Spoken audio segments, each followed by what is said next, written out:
Okay, this video is for chromatography. It's for chromatography. Technique of separating the solutions or else solute particles or else like chroma means it's a color. Chroma means it's a color. So separation of coloring solutes from that ink or else something like coloring substance. That process is called chromatography. Chroma means what? We have talked about chroma or else chrome means it is a color.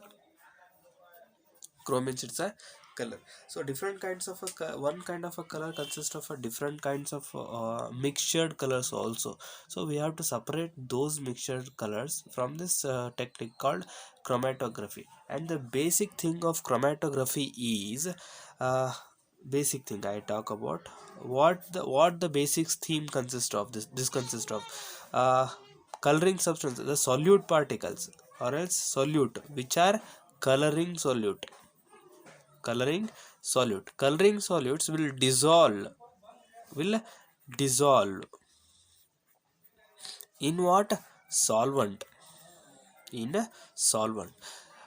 Solute coloring particles will dissolve in a solvent. It is on this concept, it is what applied to the chromatography. The rate of or else the amount of solute, coloring solute which is dissolved in a solvent. This is the concept behind the chromatography. So in this chromatography, in the technique, now if we talk about a technique, ಅದಕ್ಕಿಂತ ಮುಂಚೆ ಒಂದು ಸರ್ತಿ ಕನ್ನಡದಲ್ಲಿ ಹೇಳ್ಬಿಡ್ತೀನಿ. Chromatography ಅಂದ್ರೇನು? Chrome ಅಂತಂದರೆ colour ಅಂದರೆ ಬಣ್ಣ. ಓಕೆ, ಕ್ರೊಮ್ಯಾಟೋಗ್ರಫಿ ಅಂದರೆ ಬಣ್ಣ. ಈ ಒಂದು ಬಣ್ಣದಲ್ಲಿ ಮಿಕ್ಸ್ ಆಗಿರುವಂಥ ಇನ್ನೊಂದಷ್ಟು ಬಣ್ಣಗಳಿರ್ತವೆ. ಒಂದೇ ಬಣ್ಣದಲ್ಲಿ ಒಂದಷ್ಟು ಕಲರಿಂಗ್ ಪಿಗ್ಮೆಂಟ್ ಬರಬೇಕು ಅಂತ ಬೇರೆ ಬೇರೆ ಬಣ್ಣಗಳು ಕೂಡ ಮಿಕ್ಸ್ ಆಗಿರ್ತವೆ ಅಥವಾ ಮಿಕ್ಸ್ ಆಗಿರುವಂಥ ಸಾಲ್ಯೂಟ್ಗಳಿರ್ತವೆ. ಸೊ ಅವುಗಳನ್ನ ಏನು ಮಾಡಬೇಕು, ನಾವು ಒಂದೊಂದಾಗಿ ಏನು ಮಾಡಬೇಕು, ಸಪ್ರೇಟ್ ಮಾಡ್ತಾ ಹೋಗಬೇಕು. ಸಚ್ಚ ಟೆಕ್ನಿಕ್, ಆ ಟೆಕ್ನಿಕ್ ಏನಂತ ಕರಿತೀವಿ ನಾವು? ಕ್ರೊಮ್ಯಾಟೋಗ್ರಫಿ. ಆಮೇಲೆ ಇದ್ರ ಬೇಸಿಕ್ ಥೀಮ್ ಏನು ಅಂತ ಅಂದರೆ, ಒಂದು ಯಾವುದೋ ಕಲರಿಂಗ್ ಮೆಟೀರಿಯಲ್ ತೊಗೊಂಡ್ವಿ ಅಂದರೆ ಅದರಲ್ಲಿರುವಂಥ solute colouring materials which are solute, ಹೌದಾ, ಅದರಲ್ಲಿ ಮಿಕ್ಸ್ ಆಗಿರುವಂಥವು, that will dissolve in solvent, in some other solvent, ಬೇರೆ ಒಂದು ಸಾಲ್ವೆಂಟ್ ತೊಗೊಂಡು ಅದರಲ್ಲಿ ಇದನ್ನು ಹಾಕಿದಾಗ ಅಲ್ಲಿರುವಂತಹ ಒಂದು ಸೊಲ್ಯೂಟ್ ಪಾರ್ಟಿಕಲ್ಸ್, ಈ ಕಲರಲ್ಲಿರುವಂಥ ಸೊಲ್ಯೂಟ್ ಪಾರ್ಟಿಕಲ್ಸು ಈ ಸಾಲ್ವೆಂಟಲ್ಲಿ ಹೆಂಗೆ ಡಿಸಾಲ್ವ್ ಆಗುತ್ತೆ, ಅಥವಾ ಅಮೌಂಟ್ ಆಫ್ ಡಿಸಾಲ್ವ್ ಎಷ್ಟರ ಮಟ್ಟಿಗೆ ಡಿಸಾಲ್ವ್ ಆಗುತ್ತೆ, ಅಥವಾ ರೇಟ್ ಎಷ್ಟು ಬೇಗ ಡಿಸಾಲ್ವ್ ಆಗುತ್ತೆ, ಈ ಟೆಕ್ನಿಕ್ ಬಳಸ್ಕೊಂಡು ನಾವೇನು ಮಾಡ್ತೀವಿ, ಕ್ರೊಮ್ಯಾಟೋಗ್ರಫಿನ ಇಲ್ಲಿ we will explain about the chromatography. The amount of salute, coloring solute which will dissolve in the solvent, so that is a technique here, that how we can do that one. ಹೌದಾ, ಅದನ್ನು ಹೆಂಗೆ ಮಾಡ್ತೀವಿ ಅನ್ನೋದೇ ಇಲ್ಲಿರುವಂಥ technique. So will do that one. So we have to take one paper. They have taken the filter paper ತೊಗೊಂಡಿದ್ದಾರೆ ಅವರು. Take a filter paper. ಇದೇನಣ್ಣ, this is what a filter paper. Is what? Filter paper. Normal paper ಯಾಕೆ use ಮಾಡೋಣ ಅಂದರೆ, normal ಪೇಪರ್ಗೆ water absorption capacity ಕಮ್ಮಿ ಇರುತ್ತೆ compare to filter paper ಈಸಿಯಾಗಿ ಹಿಂಗೆ ಸ್ವಲ್ಪ ಡಿಪ್ ಮಾಡಿದ್ರೆ ಸಾಕು, it will absorb the water throughout the paper. But not normal paper ಬಳಸೋದ್ರಿಂದ ಅದು ನೀರನ್ನ ಅಬ್ಸಾರ್ಬ್ ಮಾಡ್ತಾ ಹೋಗಲ್ಲ. So that's a main reason that why we can't use this one ಅಂತ. So next one is filter paper use ಮಾಡಬೇಕು. ಮಾಡಿದ ಮೇಲೆ we have to draw a line on it. Somewhat extent, ಅಂದರೆ ಒಂದು ಪಾರ್ಟಿಂದ ಸ್ವಲ್ಪ ಮೇಲ್ಗಡೆ ಏನು ಮಾಡಬೇಕು, we have to draw a line. Pencil use ಮಾಡ್ಕೊಂಡು ಲೈನ ಡ್ರಾ ಮಾಡಿ, on that line we have to place a ink or else coloring ink. ಯಾವ್ದು ಕೊಟ್ಟಿದ್ದಾರೆ? ಬ್ಲ್ಯಾಕ್ ಇಂಕ್ ಅಂದಿದ್ದಾರೆ. So use that black ink here.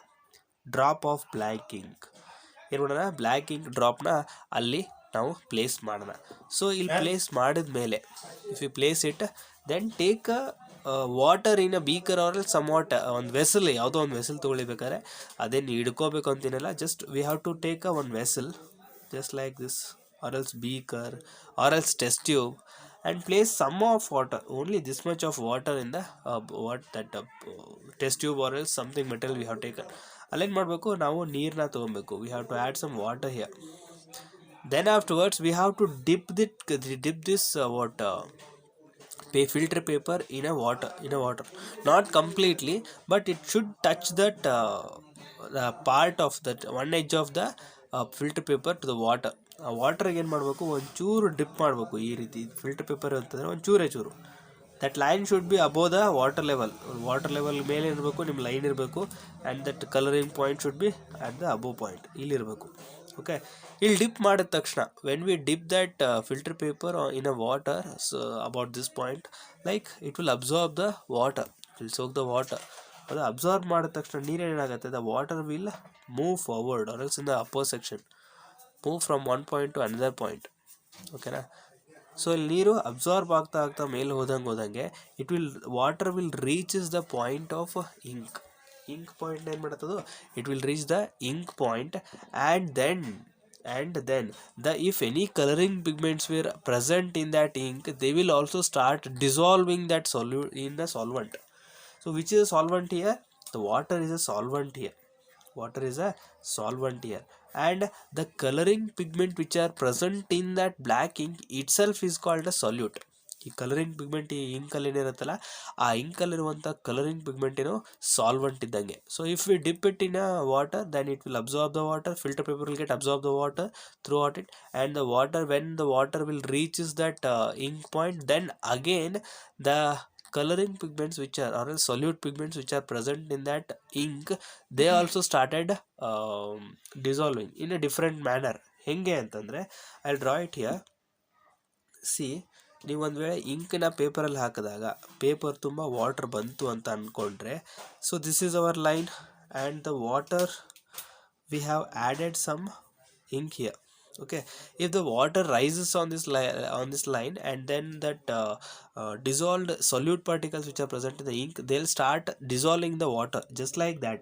ಇಲ್ಲಿ ಒಂದು ಲೇಯರ್ ಆಗುತ್ತೆ, start layering. ಹೌದಾ? ಇಲ್ಲಿ ಡಾರ್ಕ್ ಇರುತ್ತೆ, and second layer might be like ಅದಕ್ಕಿಂತ ಡಾರ್ಕ್ನೆಸ್ಸಲ್ಲಿ ಕಮ್ಮಿ ಇರುತ್ತೆ. In a third line again the darkness is very less. ಹೌದಾ? ಹಿಂಗೆ ಡಿಸಾಲ್ವ್ ಆಗಿ ಒಂದು 3-4 ಲೇಯರ್ ಮಾಡಿಬಿಡುತ್ತೆ. So that is called dissolving rate of the soluted colouring pigment. ಈ ಒಂದು ಇಂಕಲ್ಲಿರುವಂಥ ಬೇರೆ ಬೇರೆ ಕಲರಿಂಗ್ ಪಿಗ್ಮೆಂಟು ನೀರಲ್ಲಿ ಮಿಕ್ಸ್ ಆಗುವಂಥ ರೇಟು ಕಮ್ಮಿ ಇರುತ್ತೆ, ಹೆಚ್ಚು ಕಮ್ಮಿ ಇರುತ್ತೆ. So on that point, middle point ತುಂಬ ಹಾರ್ಡ್ ಆಗಿರುತ್ತೆ, ಮೀನ್ಸ್ ಅದು ಇನ್ನೂ ಡಿಸಾಲ್ವ್ ಆಗುವಂಥ ಕೆಪಾಸಿಟಿ ಇರುವಂಥ ಕಲರು. ಅದರ ಮೇಲೆ ಒಂದು ಲೇಯರ್ ಆಗುತ್ತೆ, second layer just like this. ನೋಡಿ, ಫಸ್ಟ್ ಲೇಯರು ಹಿಂಗಿತ್ತು, ಇನ್ನು ಸೆಕೆಂಡ್ ಲೇಯರ್ ಇದೆ, ಅದ್ರ ಮುಂದೆ ಸೆಕೆಂಡ್ ಲೇಯರ್ ಒಂದಾಗುತ್ತೆ. ದ್ಯಾಟ್ ಕನ್ಸಿಸ್ಟ್ ಆಫ್ ದಿಸ್, ಅಂದರೆ ಹಿಂಗೆ ಈ ಸೆಕೆಂಡ್ ಲೇಯರ್ ಇದು, ಸಾರಿ ಈ ಸೆಕೆಂಡ್ ಲೇಯರು. ಇನ್ನು ಥರ್ಡ್ ಲೇಯರ್ಗೆ ಬಂದ್ವಿ ಅಂತಂದರೆ, so it is third layer. And dissolving rate again it is very thin layer. ಇದು ಈ ರೀತಿ ಡಿಸಾಲ್ವ್ ಆಗಿರುತ್ತೆ. ಸೊ ನಾವು ಈಸಿಯಾಗಿ 3 ಲೇಯರ್ಗಳನ್ನ ಐಡೆಂಟಿಫೈ ಮಾಡ್ಬೋದು. So this is what the technique of a colouring pigment which are in a solute, which are solutes. They can be dissolve in a solvent in a different rate. ಇದು different rate. ಇದು first ಥಿಕ್ಕಾಗಿ dissolve ಆಗಿರುತ್ತೆ, ಇನ್ನೊಂದು ಸ್ವಲ್ಪ dissolve ಆದ ತಕ್ಷಣ colour ಕಮ್ಮಿ ಆಗುತ್ತೆ, ಮತ್ತೊಂದು ಸ್ವಲ್ಪ ಡಿಸಾಲ್ವ್ ಆದ ತಕ್ಷಣ ಕಲರು ಕಮ್ಮಿ ಆಗುತ್ತೆ. ಫಾರ್ ಎಕ್ಸಾಂಪಲ್, ಈ ಟೆಕ್ನಿಕ್ ಕರಲ್ಸಿದ್ರೆ ನ್ಯಾಚುರಲಾಗಿ ಎಲ್ಲಿ ನೋಡ್ತೀವಿ ಅಂದರೆ, ಪೆಟ್ರೋಲ್ ಒಂದು ವೇಳೆ ರೋಡ್ ಮೇಲೆ ಬಿದ್ದಾಗ, ಆ ಟೈಮಲ್ಲಿ ಮಳೆ ಬಿದ್ದ ತಕ್ಷಣ ಅದರಲ್ಲಿರುವಂಥ ಕಲರಿಂಗ್ ಪಿಗ್ಮೆಂಟ್ಸ್ ಎಲ್ಲ ಸ್ಪ್ರೆಡ್ ಔಟ್ ಆಗಿರುತ್ತೆ. ಲೈಕ್ ಗ್ರೀನಿಶು, ರೆಡ್ಡು, ಬ್ಲೂ ಕಲರ್ ಎಲ್ಲನೂ ಸ್ಪ್ರೆಡ್ ಆಗಿರುತ್ತೆ. ಲೈಕ್ ನೋಡಿ, ರೋಡಲ್ಲಿ ನೀವು ನೋಡಿದಾಗ ಈ ಒಂದು ಪಾಯಿಂಟ್ ನಿಮ್ಗೆ ಅರ್ಥ ಆಗುತ್ತೆ ಯಾವ ರೀತಿ ಇದು ಬರುತ್ತೆ ಅಂತ. So that is what chromatography. So in the next video we'll talk about next point, that is how we can separate a mixture of two miscible mixtures, not immiscible, miscible ಅಂದರೆ ಕರಗಿರುವಂತಹವನ್ನ ಯಾವ ರೀತಿ ನಾವು ಸಪರೇಟ್ ಮಾಡಬಹುದು ಅನ್ನೋದನ್ನ ನೋಡೋಣ. miscible mixtures. So on that mixture by distillation process. Okay, in the next video we'll talk about that.